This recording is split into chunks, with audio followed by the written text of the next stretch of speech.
Kufuatia agizo jipya kutoka kwa Waziri Katambi ambalo limeibua mjadala sana kwenye mitandao ya kijamii, baadhi ya watu, wanasiasa, wanaharakati wakionekana kulipinga sana jambo hilo. Sasa tuangazie hili hapa andiko la Alois Nyanda Mtozi.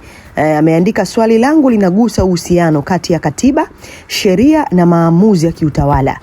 Ninachojua mikutano ya vyama vya siasa inatambuliwa chini ya katiba ya Jamhuri ya Muungano wa Tanzania, ambayo inalinda haki za msingi kama uhuru wa kukusanyika, kutoa maoni na kushiriki shughuli za kisiasa. Na haki hizi zinaweza kuwekwa mipaka, lakini ni kwa mujibu wa sheria. Sasa kuhusu tamko la kuwanyima vibali vyama vya siasa kufanya mikutano ya hadhara, lazima uhoji kuwa tamko lenyewe si katiba na pia haliwezi kubadili katiba au sheria kwa kauli pekee.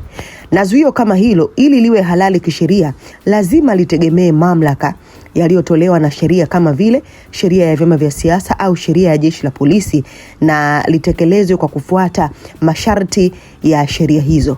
Kwa hiyo ikiwa tamko hili ni kauli ya kiongozi au mamlaka ya serikali, litapelekea kuhoji kuwa: 1, halina nguvu kuliko katiba; 2, lazima liwe na msingi wa sheria; 3, ikiwa linapingana na katiba au sheria linaweza kupingwa mahakamani.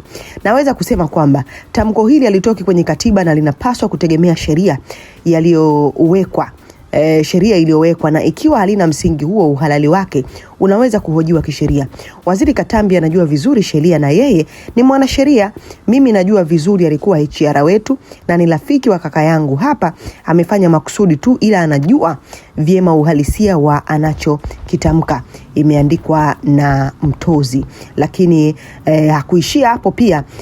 Mtozi alienda mbali pia kuandika swala la Katambi alivyosema kila anaingia hoteli, loji awe na NIDA. Basi Mtozi akaongeza pale andiko, akaandika, hili tangazo linafanana sana na lile la Waziri Halson Mwakyembe wakati aliposema hakuna kuoa mpaka uwe na cheti cha kuzaliwa. Rais John Magufuli alilifuta mara moja. Wengi waliozaliwa bila kupewa vyeti vya kuzaliwa ni wengi, hawana hivyo. Si sahihi kuwabebesha mzigo uliosababishwa na udhaifu wa mfumo wa serikali. Hata hili la sasa linaloonekana kubaki zaidi kama tamko la kisiasa kuliko suluhisho la kiutawala, kwa miaka kadhaa kumekuwa na malalamiko ya wananchi kushindwa kupata NIDA kwa wakati, huku wengine wakisubiri kwa muda mrefu bila majibu ya kuridhisha. Kabla ya kuweka masharti mapya yanayotegemea NIDA au nyaraka nyingine, serikali inapaswa kwanza kueleza kwa nini wananchi wengi bado hawajapata huduma hizo. Vinginevyo watu wataendelea kulala na kula bata, na utakapojaribu kuwakamata utasaidia kueneza kelele zaidi. Ni agizo zuri, ila halitekelezeki. Labda watu watalala nje tu sasa, na sijui kama ndio lengo rasilikali watu wake walale nje tu. Kuhusu wageni kulala kama wanatoka nje ya nchi, obvious hawa watakuwa na nyaraka, maana haiwezekani wakapita mipaka hadi kuingia nchini wakawa hawana nyaraka. Kama anapatikana mamlaka husika ili ijiulize amepitaje.